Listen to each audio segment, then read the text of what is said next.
Do you have a kid who moves so quickly through curriculum and through material that it feels like you're chasing a cheetah? Well, if that's you, you've come to the right place.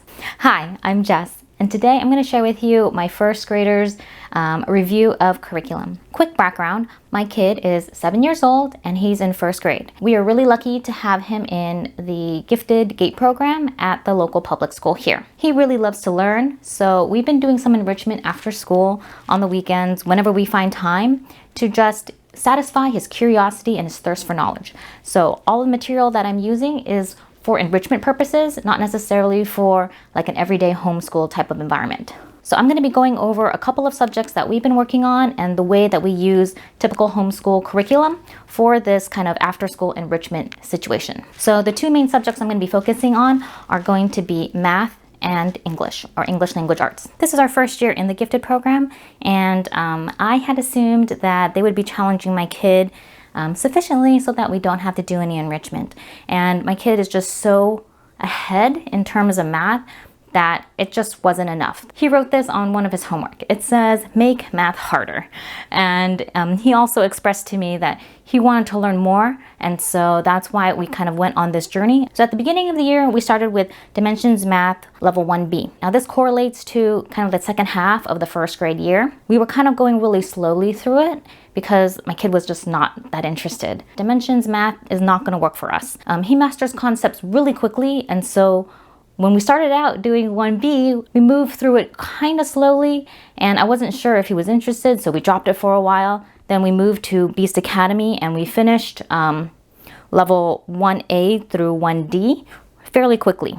He really enjoyed the Beast Academy series. We were just kind of peppering it throughout the year. So halfway through the year, I realized that Beast Academy 1A was just way too slow, and he knew a lot of the material really quickly. So he just finished that super fast.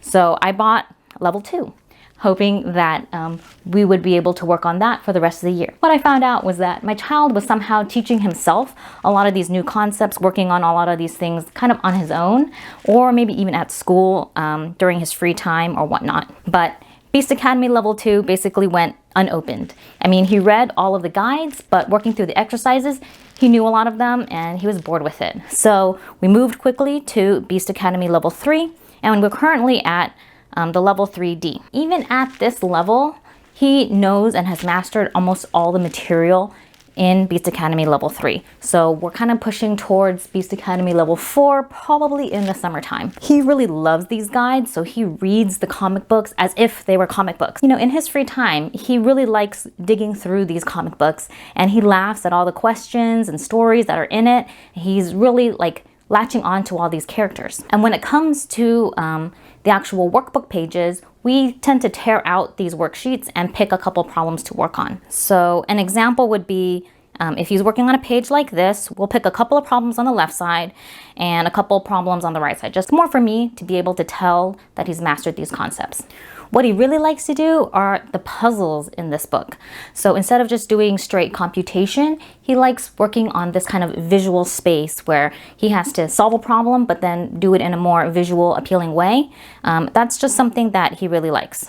So an example for this is a fraction link puzzle. Instead of equating fractions to their mixed component equivalent, you are drawing a maze to kind of connect all of the pieces together. So not only is there a kind of basic computation element, there's also kind of this visual spatial problem solving element as well. And he loves these types of puzzles. Anytime there's a puzzle in Beast Academy, he was really drawn to it. He's really enjoying this series a lot, and I am dreading the day when we're done with Beast Academy. So what I have here is a printout of Math Kangaroo exam questions. So Math Kangaroo is kind of a basic math competition for kids from grade 1 up until I think grade 6. So Math Kangaroo is a math competition that has exam questions starting at grade 1. And that's great because it allows my child to kind of think through a lot of questions in a way that he hasn't before. And so right now we're using these Math Kangaroo like practice exam questions as more like his brain teasers. So he does these kind of in the morning or after school just for fun, and he really is enjoying them. They do make him think because he has to read the word problems, understand what they're trying to say, and it moves a little deeper than what regular math curriculum would do. So right now we're going through first and second grade exams, and then I think we have a couple more, and then we're going to be moving on to third and fourth grade exams. So on to English language arts. So the first thing we started was working on learning cursive. So we've been using the Handwriting Without Tears cursive kickoff. Last year we did, I think, the kindergarten version of just print writing, and he noticed that a lot of the words and the font, just in his everyday life, wasn't written in printed script. And so he quickly learned that there's something called cursive, and he calls it fancy script, or he calls it fancy writing. And he really wanted to learn how to do that. And so at the beginning of the year, we went through this book to try to learn cursive. We skipped the print portion because he was already familiar with that, and he didn't like to kind of repeat and go over some things that he already knew, and he felt that he was very confident in his writing skills. So we definitely moved through the cursive portion, and he usually did about 1 page, maybe 2 pages a day, more if he just felt like he really enjoyed it. And so we could really breeze through this workbook pretty fast. So this is towards the end of the workbook, and he's gotten pretty good at writing cursive. So as this book was ending, I asked him if he wanted to continue and work on another cursive handwriting book, and he was just like, no, I already know how to write it. I know all the letters and how to connect them. That's okay. So we didn't continue with cursive after that. So this is about 2 months into the school year. He already learned how to write cursive. So as you can see, we finished this handwriting book. He drew his own kind of little congratulations on the page to kind of celebrate the end of the book. And so far, we haven't had to go back on that. What I've noticed is that his handwriting has gotten a little sloppier this year. And that's mainly because when he's doing writing or other things, his brain is just like moving so quickly that his hands can't quite keep up. And so he will try to write as much as he can and write quickly.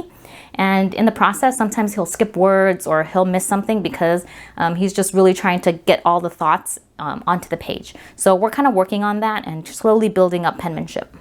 On the other front, a lot of people have been recommending Michael Clay Thompson as a good curriculum for gifted kids. And we started with doing the Poodle series, and right now we're just reading through Poodle Knows Poetry. Now we're using this more just for fun, just like reading on our own or reading together. And he really loves the stories in here. He really gets the kind of humor, and he can kind of see how things tie together.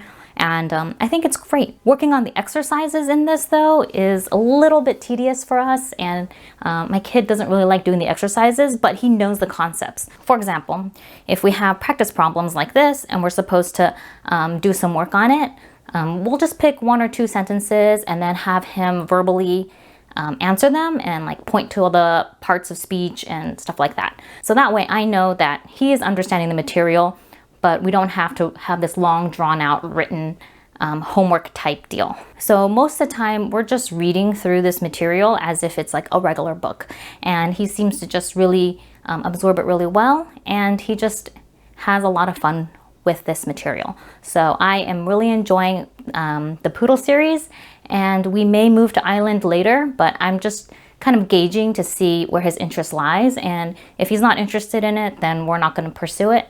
But for now, we're just going to focus finishing up the rest of the Poodle series this year. The next thing that we use is the Sharpen books. This was formerly the ABCDarian reading program, and I found this several years ago, and currently we're working on level C, which is basically for 3rd or 4th graders. So my kid, as great as he is with reading and writing and all of that, one of his weaknesses is spelling. He reads and writes things very phonetically, and so sometimes that's not how words are put together, and how they sound is not always how they're spelled. And so we've been kind of going through this book and this curriculum to kind of help bridge that gap. So what I like about these books and workbooks is that the directions are really simple and straightforward, and the words on the page are nice and large. They're easy for him to write, and they're very minimal. So my kid has trouble focusing sometimes, and having too many things on a page makes it really hard for him to focus. So by having less words, less things, it's easier for him to understand what to do and kind of direct his thoughts better. So in this page, for example, he is finding all the prefixes and suffixes in these words and to kind of box it around. And he likes to make these connections, so he's kind of drawn these lines on his own. But we're able to make it more of a game and less like work by just color coding it or adding different things. And he's kind of taken it to his own level. And the beauty of this is that when he is focused and he can do things simply, things look nice and beautiful like this. But there are also other days when his ADD kind of gets the best of him and he just cannot contain everything that's going on in his brain. So he will do the work, but then it'll be covered with all these beautiful doodles and drawings and things. Sometimes this happens on his homework as well, and his teacher is really nice about it, and she's very understanding. But we've kind of been working on trying to tone down some of these drawings because it makes it hard and difficult to know what are the things he's actually supposed to do and if that's been done or not. Another aspect of this program that I really like, especially in level C, is that you get to take different parts of the words, the prefixes, the suffixes, and the root words, and kind of combine them together to kind of make your own word or to discover the words on their own. My child has really gone into this, and so even though it says kind of make 4 real words as an example, he took it to his own level. So he decided to take all the different combinations of all these words and see if they are all real words. So he kind of wrote down the entire list of words that he could possibly make from all these different connections. And I think that's really kind of typical and characteristic of a gifted child in this way, in that they cannot just stop just whenever you feel like it. They just, there's like no stopping point in their brain of like how this works. He just took this idea and this activity and then he kind of expanded upon it. So that's why there's all these different words on the bottom of the page, because he's trying to find out like all the different combinations that could go into making words, and he had a blast with this. The beauty of having a curriculum like this is that it's a little bit more open and freeform that allows for my child to do something like this. So in the future, as we go through further units in here, I will have an extra page for him to know, to kind of allow for him to make these kind of creative combinations of words and then kind of figure out, are they real words, are they not? We are really enjoying using the Sharpen reading program, and at level C, he's doing great at it. We're kind of slowly progressing through this, so it's not something that we have a timetable for. It's just kind of whenever he feels like it and he's interested and we work on it, that's what we do. And he's really enjoying it because it's really simple. The concepts are really simple, so he understands all the activities. He can kind of do it on his own without my help. Most of the things and most of the words he kind of already knows. So I don't really have trouble with him reading specific words. It's more just getting his brain to understand how different parts of the word fit together and then how to spell them in the right way. Most of this is very simple spelling systems, and it's not too complicated. A lot of the words that he doesn't know are mostly sight words, but they're pretty advanced, so I'm not really too concerned about that, but it's just able to help him be able to understand words better, and that way he has a better understanding of how different words are put together and how to read them, especially if they're long and more complex words. So when it comes to reading, at the beginning of the year, my kid was already reading whatever he can get his hands on. And some big words he had trouble with, but it kind of got over the hump real fast. We started with Magic Treehouse books. A lot of people love these books and recommended them, so I bought a box set. And we started with the first book. It took a couple of days, maybe a week to get through the entire book, just because his attention span, and he's dealing with chapters and like all of these new things that he wasn't familiar with last year. We read 5 books in this series before my child decided, I don't want to read these. These are too boring. And I couldn't understand why. I was like, why? Why are you not enjoying these books? And he said, these books are all the same. They always use the same words and the same thing happens, just with like different things. Like, the first one is about dinosaurs and the 5th one is about ninjas, but basically everything happens the same way. They say the same things. It's boring. And he kind of caught on to the formula of these books, which I wasn't expecting, but he really just did not like that. He wanted something that was different, interesting every time. So we quickly had to move away from these books, and I just let him pick whatever he wanted at the library, just to satisfy his curiosity. And at school, he picks his own books for independent reading time, which is also great. What we're reading instead together is the Wings of Fire series. Now, the Magic Tree House series is kind of for grades 2 through 4, according to the reading level. And Wings of Fire is kind of 4th through 7th grade reading level. Not only that, it's kind of, immensely thicker than the Magic Tree House books. So it takes us a while to get through them. I think with us reading like a chapter or 2 a day, we probably go through like a book a month or so. That's kind of the rate that we've been going. But my child can read faster or slower depending on his interest level. I would say that this series is quite mature for my child's age. Like, he's 7 years old, and he definitely acts like a 7-year-old and not as like a mature 7-year-old, I guess. So some of the concepts and topics that are in this book can be a little bit over his head or a little bit too violent for what I think is appropriate. But my child has really been able to capture a lot of the comprehension of what's going on in the books, and really able to kind of think about a lot of these things. Wings of Fire talks about kind of like a dragon war, and how these 5 dragons of prophecy are supposed to somehow stop the war and kind of save the dragon world, in a sense. Now, this comes from an ongoing series, and there's more than maybe 15 books at this point. But right now we're on book 5 at home, and we're kind of slowly working through it.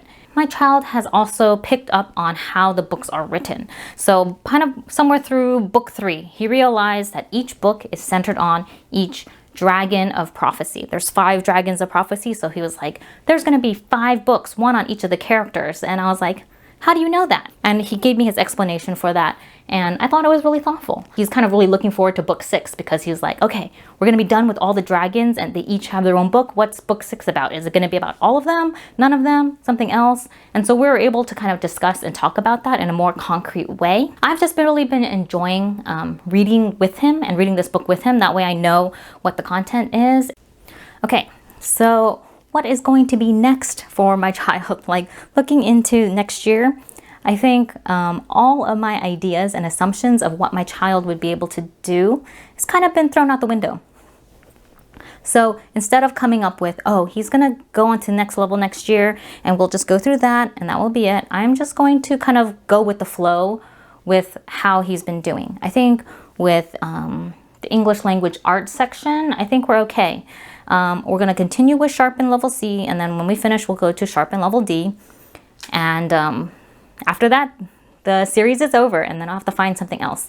I can also continue on with Michael Clegg Thompson and do Island level and see where that takes us. The only thing I really am struggling with is how to best teach spelling. If you have any recommendations, let me know. Right now I'm just using Sharpen as a way to kind of understand how words put together and stuff like that. So when it comes to math, we're going to continue with Beast Academy, and we'll probably be on level 4, maybe level 5, depending on the speed and rate that he goes next year. We're also starting to do some tutoring. So I'm trying to get a tutor maybe once a week to help him do some math enrichment. That way it's more customized to his, and then we can kind of tailor where he wants to go from there. That way I don't have to teach it directly, but then also he doesn't suffer through a class that moves too slow. So we're just going to kind of test the waters on that to see how he does, and how we can kind of follow his lead in terms of his mathematical interests and how far he wants to go with that. So right now, I think he's going to be doing about 4th grade math, because he doesn't know double-digit multiplication or division yet. And once he kind of picks that up, I think kind of the sky's the limit on what's going to happen next. This is what we've been doing as kind of like a gifted homeschool enrichment for a 7-year-old. If you have any questions, if you have any recommendations, please leave them in the comments. I'd love to hear from you. I hope this was helpful, and I'll see you in the next video. Bye!